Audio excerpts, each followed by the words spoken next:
오늘 우리에게 주시는 하나님의 말씀 사도행전 21장의 말씀입니다. 오늘 하루도 하나님이 기뻐하시는 사명자로 사시는 저와 여러분 되시기를 축복합니다. 오늘 본문의 말씀은 바울의 3차 전도 여행이 마무리되어가는 여정을 기록하고 있습니다. 사도행전 읽다 보면 이 전도 여행이 1차, 2차, 3차 딱 나뉘어져서 기록된 것이 아니라 중간에 갑자기 이런 일로 인해서 다시 가게 되고 이렇게 기록이 되어서 본문을 유심히 보셔야 됩니다. 18장 23절에 보면 거기서부터 3차 전도 여행이 시작됩니다. 얼마 있다가 떠나 갈라디아와 부르기아 땅을 차례로 다니며 모든 제자를 굳건하게 하니라. 중간에 들어간 이 한 구절로 인해서 이제 3차 전도 여행이 시작되었음을 알 수가 있는 것이죠.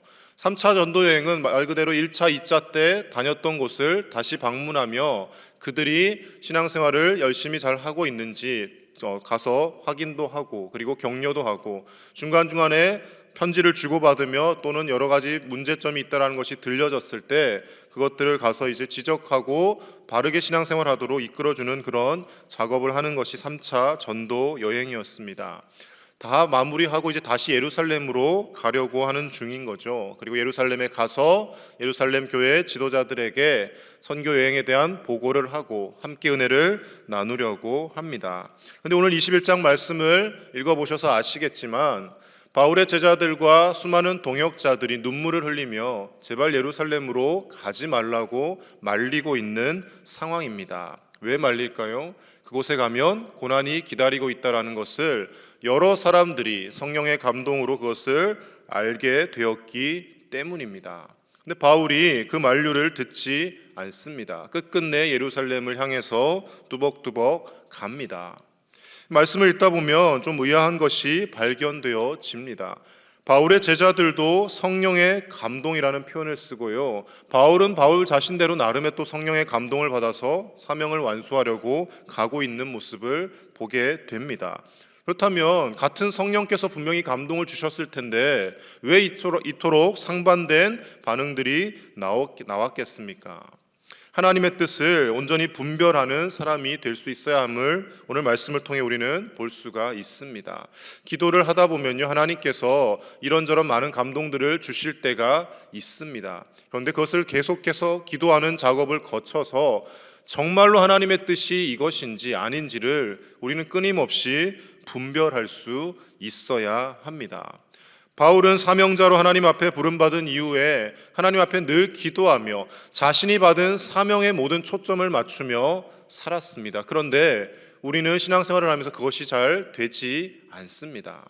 하나님의 은혜로 예수 그리스도의 크신 사랑으로 구원받았음은 인정하지만 우리가 하나님 주신 그 사명만을 향해 달려가는 것이 쉽지가 않은 것이죠. 우리의 생활도 돌아보아야 하고 살면서 내 안위도 챙겨야 하고 여러 가지를 생각하다 보니 때로는 우리의 마음이 이리저리 흩어지고 나뉘어집니다. 근데 바울의 모습에서는 오로지 사명만을 향해 달려가는 모습이 발견되더라는 것이죠. 그래서 하나님의 뜻이 무엇인지를 정확하게 분별하고 있는 것을 말씀을 통해 알 수가 있습니다. 흔히 우리 소명이라는 단어와 사명이라는 단어를 많이 사용하지 않습니까? 소명이라는 것은 하나님이 나를 부르셨다라는 것이죠. 나를 불러주셨다는 것이 소명이고, 사명은 그 부르심을 받은 자들에게 주시는 임무인 겁니다. 내가 해야 될 일이 사명인 것이죠. 바울은 자신의 사명을 명확히 알고 있었던 사람입니다. 내가 고난을 당하든 당하지 않든 어떤 상황에 처하든 하나님이 내게 주신 일은 이것이기 때문에 나는 이것을 향해 달려나간다라고 전진해 갔던 사람이고, 바울의 동역자들과 제자들은 성령께서 바울이 고난당할 것을 알려주시니까 고난당하면 안 되는데, 피해야 되는데 그것만 바라보고 바울을 만류하고 있는 상황이더라는 것입니다. 오늘 사도 바울의 모습을 통하여서 하나님이 사명을 주신 자, 하나님의 사명자는 어떤 자세로 살아가야 하는지 우리 두 가지만 함께 살펴보도록 하겠습니다. 먼저 첫 번째로, 사명자는 하나님의 뜻이 무엇인지 분별하기 위해 끊임없이 기도하는 사람입니다. 오늘 4절 말씀 같이 읽어보겠습니다. 4절입니다. 시작. 제자들을 찾아 거기서 이레를 머물더니 그 제자들이 성령의 감동으로 바울더러 예루살렘에 들어가지 말라 하더라. 말씀을 보시면 제자들이 성령의 감동으로라고 말씀이 기록되어 있습니다. 성령께서 알려주신 거죠. 바울이 예루살렘에 가면 수많은 고난을 당하고 사람들에게 바로 잡혀갈 것이라는 것을 알려주셨습니다. 바울이 그 제자들의 말을 듣지 않습니다. 작별하고 계속해서 예루살렘으로 갑니다. 근데 거기서 더 나아가서 10절 말씀에 보면 아가보라고 하는 선지자가 유대로부터 와서 바울을 또 찾아옵니다. 바울이 예루살렘에 들어가면 반드시 붙잡혀서 고난을 당할 것이라는 것을 또 알려줍니다. 이 아가보가 어떤 사람이냐 하면요, 사도행전 11장 28절에 이렇게 기록합니다. 그 중에 아가보라 하는 한 사람이 일어나 성령으로 말하되 천하에 큰 흉년이 들리라 하더니 글라우디오 때에 그렇게 되니라 라고 11장에 기록하고 있습니다. 그러니까 이전에도 벌써 아가보가 한번 예언을 한 적이 있었는데 그것이 정확하게 이루어졌다라는 것이죠. 흉년이 든다는 예언이. 그러니까 이 아가보가 예언을 할 정도면 틀린 말이 아니라 정확한 성령이 주시는 감동이라는 것을 알 수가 있습니다. 근데 여러분, 우리가 분별하고 주의해야 될 것은 성령께서 바울이 예루살렘에 가면 고난을 당할 것이다라는 것을 알려주신 것이지, 그렇기 때문에 바울이 예루살렘에 가지 못하도록 붙잡고 만류하고 막으라고 말씀하신 것은 아니라는 겁니다. 인간의 마음속에는 고난이 우리에게 비춰지거나 고난의 현장이 예측되어지면 어떻게 해서든지 그것을 피하려고 하는 마음이 있습니다. 누구나가 다 그렇지 않겠습니까? 저 같은 목사도 말할 것이 없습니다. 다 사역하기 편한 곳으로 가서 사역하고 싶고, 몸이 덜 피곤하고 덜 힘든 데서 사역을 하고 싶지, 길을 쓰고 죽을 고생하며 사역을 하고 싶어 할 사람이 누가 있겠습니까? 그럼에도 불구하고 하나님께서 이 일을 감당하라는 감동을 주시면 고난이 예측되어져도, 내 몸이 피곤할 것을 알아도, 내가 더 손해볼 것을 알아도 이것이 하나님이 기뻐하시는 일이고 하나님의 뜻이기에 묵묵히 달려나가는 것이 사명자의 바람직한 자세인 줄로 믿습니다. 만류하는 제자들과 동역자들에게 바울이 이렇게 고백하고 있습니다. 13절과 14절 말씀 같이 보겠습니다. 시작. 바울이 대답하되 여러분이 어찌하여 울어 내 마음을 상하게 하느냐. 나는 주 예수의 이름을 위하여 결박당할 뿐 아니라 예루살렘에서 죽을 것도 각오하였노라 하니 그가 고난을 받지 아니하므로 우리가 주의 뜻대로 이루어지이다 하고 그쳤노라. 아멘. 바울의 생각과 제자들의 생각의 차이가 여기에 있는 겁니다. 제자들은 성령께서 고난당할 것을 알려주셨으니 그 다음에는 이제 인간적인 생각이 가미되는 거죠. 고난은 피해야 된다, 목숨은 건져야 된다, 그것을 생각하는 것이고, 바울은 하나님께서 주신 이 사명, 예수 그리스도의 은혜로 받은 이 사명을 감당함에 있어서는 내 목숨도 조금도 아까워하지 않고 나는 사명을 감당할 준비가 되어 있고 처음부터 그렇게 결단하며 이 자리로 나아왔다라고 그는 고백하고 있는 것입니다. 우리가 하나님 앞에 부름받고 모두 다가 사명자로 살고 있습니다. 흔히들 생각하시기를 목회자만 사명자가 아닌가? 아니요, 우리에게 다 주신 사명이 있습니다. 장로님들은 장로님들대로 주신 사명이 있고, 집사님들은 집사님대로, 권사님은 권사님들대로, 또 성도들은 성도들대로 그 맡은 자리에서 감당해야 될 사명이 분명히 있습니다. 분명한 것은 하나님이 내게 이 자리를 허락하시고 이 직분을 주셨을 때 그것을 끝까지 감당하기를 원하시는 마음에서 주신 것이고, 때로는 그 일을 감당함에 있어서 고난이 예측되어진다 할지라도 우리는 하나님께로부터 받은 그 큰 사랑과 은혜를 기억하며 그 고난을 감내하며 달려나가는 것입니다. 그것이 사명자의 자세라는 것이죠. 끝까지 그러한 삶을 살기 위해서는 우리에게 어떤 마음이 필요합니까? 나의 목숨까지도 아까워하지 않을 것이라는 결단과 각오가 필요하다는 것이죠. 선교의 현장에 목숨 걸고 나아가서 죽음을 무릅쓰고 선교하는 것만 순교가 아니라, 이 자리에서 내가 피곤하고 고난받을 것을 알면서도 하나님이 주신 사명이 있기에 끝까지 내 안위를 돌보고 내 편의를 생각하기보다 교회를 생각하고 함께 믿음 생활하는 믿음의 동역자들을 먼저 생각하며 나아가는 것이 순교의 각오이고, 그것이 하나님이 기뻐하시는 사명자의 모습인 줄로 믿습니다. 저와 여러분들이 이러한 바울과 같은 하나님이 주신 진정한 사명을 깨닫고 하나님이 진정 기뻐하신 일이 무엇인지를 알고 행하며 살아가는 믿음의 복된 사명자의 삶을 사시기를 간절히 축복합니다. 이러한 삶을 가장 모범적으로 살아내신 분이 바로 예수님입니다. 아시다시피 예수님도 십자가의 고난을 이미 다 알고 계셨습니다. 예수님도 겟세마네 동산에서 기도하시지 않습니까? 아버지, 할 수만 있으시면 이 잔을 내게서 떠나가게 해달라고, 돌려달라고 기도하십니다. 예수님 뭐라고 마지막에 기도하십니까? 내 뜻대로 하지 마시고 아버지의 뜻대로 해달라고 기도하십니다. 이것이 진짜 사명자의 모습이라는 것이죠. 오늘 바울도 똑같은 모습을 보여주고 있습니다.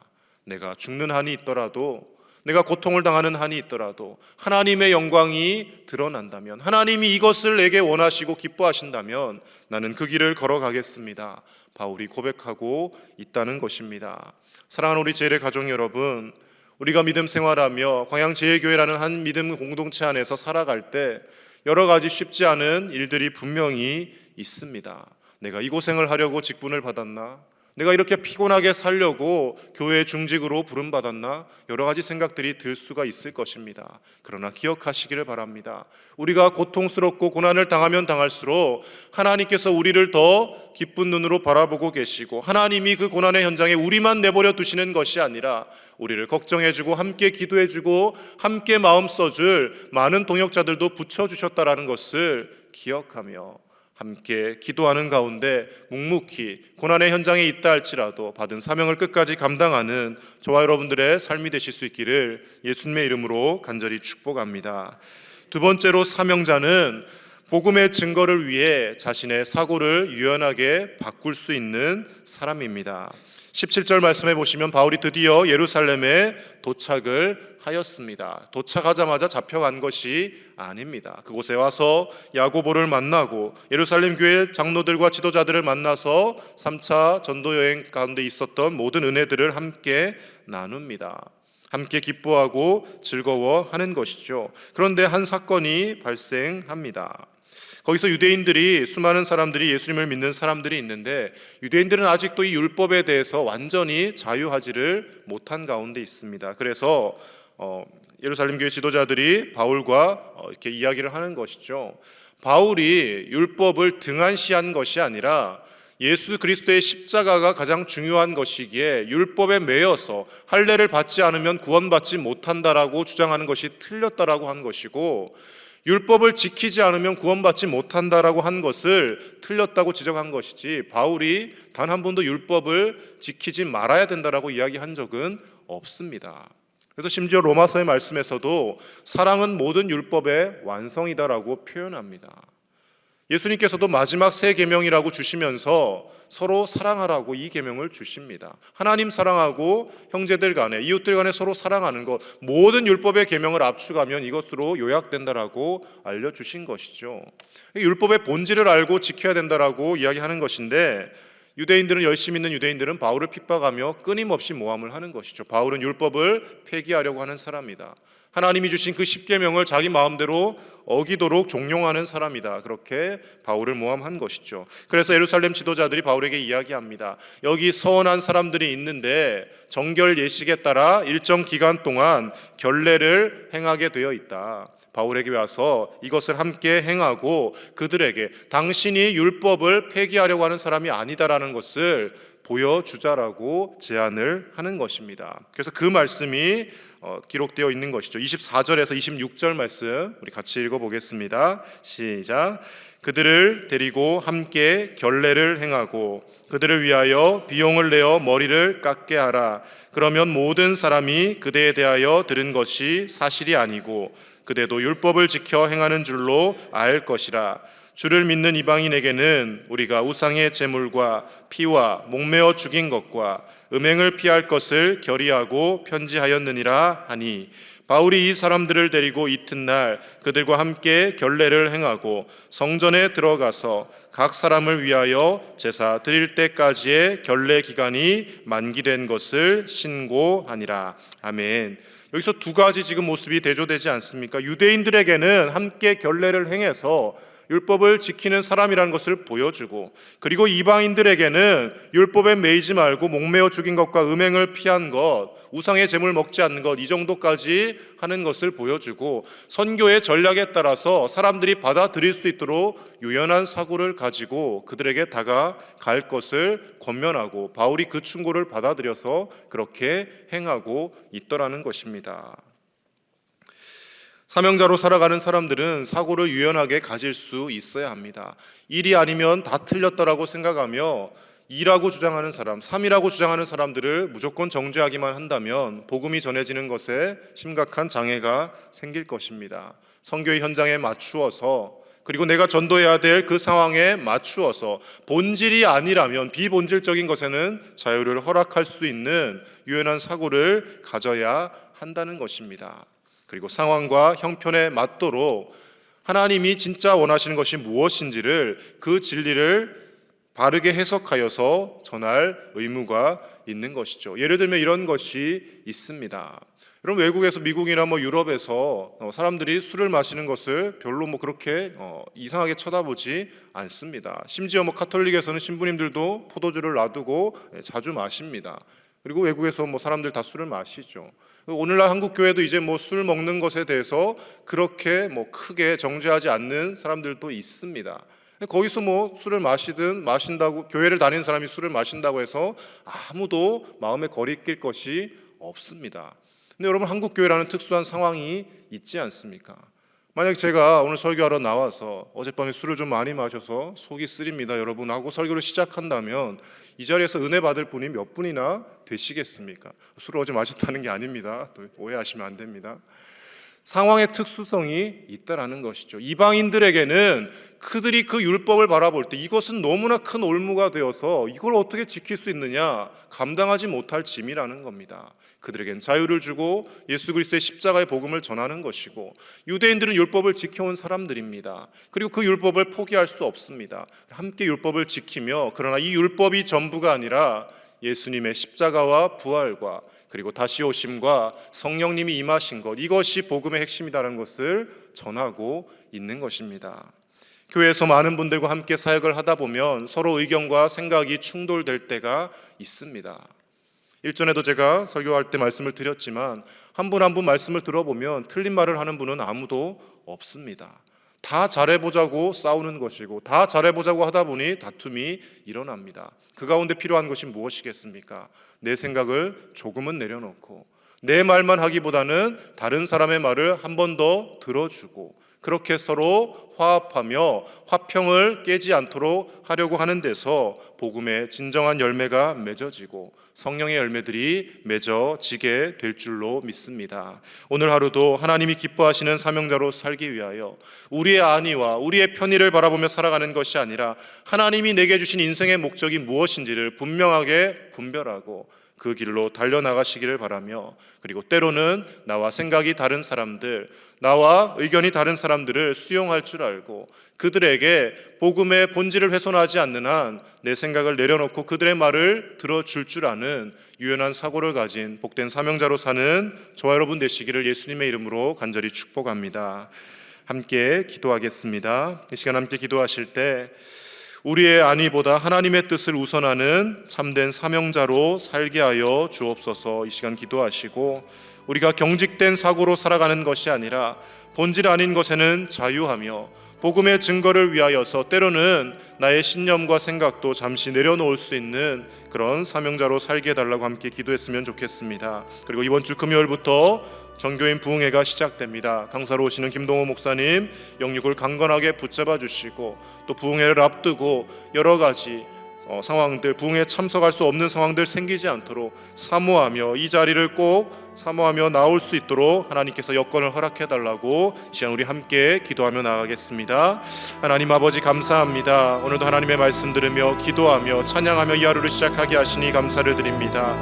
아버지 하나님, 바울이 그러했던 것처럼 우리도 하나님께로부터 받은 그 사명 향해 달려가게 하여 주시옵소서. 내 안위만을 바라보며 살아가는 인생이 아니라 내 목숨만을 위해서 살아가는 인생이 아니라 수많은 사람들을 구원하기 위하여 그들을 하나님께로 인도하도록 우리를 하나님께서 부르시고 사명 주셨음을 기억하며 아버지 하나님, 때로는 묵묵히 고난을 감내하면서도 달려나가는 우리의 삶이 되어질 수 있도록 믿음을 더하여 주시옵소서. 성령으로 충만하기를 원합니다. 하나님 아버지, 내 생각이 앞설 때는 내 편의만을 생각하며 살아갈 때가 많습니다. 때로는 내가 욕을 먹더라도, 때로는 내가 피곤하더라도, 때로는 고난이 있다 할지라도 하나님 기뻐하시는 일이라면 끝까지 달려나가는 사명자의 삶을 살게 하여 주시고, 이 일을 위하여 끊임없이 기도하며 성령께서 무엇을 원하시는지 분별할 수 있는 지혜를 허락하여 주시옵소서. 하나님, 우리의 사고가 경직되지 않기를 원합니다. 다른 사람의 말들은 다 무시하고 내 의견만 맞다고 주장하는 것이 아니라 다른 사람의 말들을 들어주며 수용할 줄 아는 자가 되게 하여 주시고,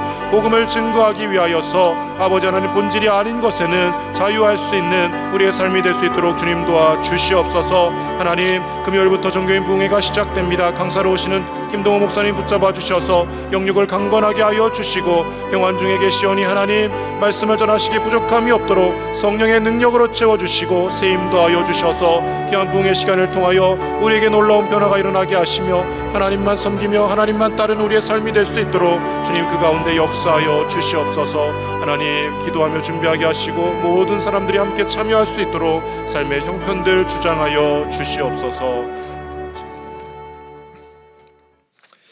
하나님 아버지, 우리를 죄 가운데서 불러주시고 하나님 나라를 위하여 거룩한 일들을 감당할 수 있는 사명자로 세워주시니 감사를 드립니다.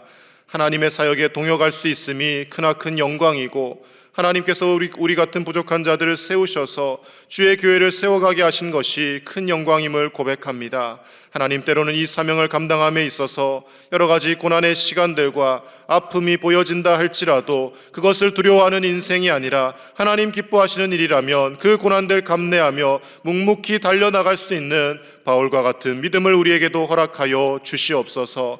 내 안위만을 바라보며 내가 사역하기 편한 곳만을 골라 다니는 것이 아니라 하나님께서 기뻐하시는 길로 나아가게 하여 주시고, 하나님이 기뻐하신다면 나의 목숨까지도 아까워하지 않는다는 바울의 믿음의 고백이 우리의 고백이 되어질 수 있도록 결단하며 날마다 기도하며 하나님의 뜻을 바르게 분별할 수 있는 지혜를 허락하여 주시옵소서. 우리의 사고가 유연해지기를 원합니다. 때로는 내 말을 잠시 멈추고 다른 사람의 말도 들어줄 수 있는 넉넉한 마음 갖게 하여 주시고, 본질이 아닌 것에는 함께 자유하며 나아가게 하여 주셔서 교회가 하나 되고 화목할 수 있도록 하나님 은혜를 더하여 주시옵소서. 금요일부터 시작되는 정교인 부흥회 가운데 하나님 놀라운 은혜를 더하여 주시고, 강사로 오시는 김동호 목사님 영육을 강건하게 붙잡아 주셔서 하나님의 귀한 생명의 말씀 전하기에 부족함이 없도록 성령께서 함께 하시고 세임을 더하여 주시옵소서. 온 교우들이 함께 기도하며 부흥회를 사모하게 하여 주시고, 또 이 은혜의 현장에 참여할 수 있도록 모든 상황과 형편 여건들 하나님께서 친히 주장하여 주시옵소서. 오늘도 아버지 하나님, 많은 기도의 제목들 가지고 주님 앞에 나아왔사오니 하나님 앞에 간절히 부르짖고 기도하는 가운데 하나님 그 기도들 다 들어 응답하여 주시고, 우리의 생각대로가 아니라 우리의 생각보다 더 앞서 행하시는 하나님의 놀라운 뜻대로 이루어지며 가장 좋은 것 주시는 하나님의 응답을 받고 돌아가는 복된 날 되어지게 하여 주시옵소서. 감사를 드리며 우리 주 예수님의 이름으로 기도드립니다. 아멘.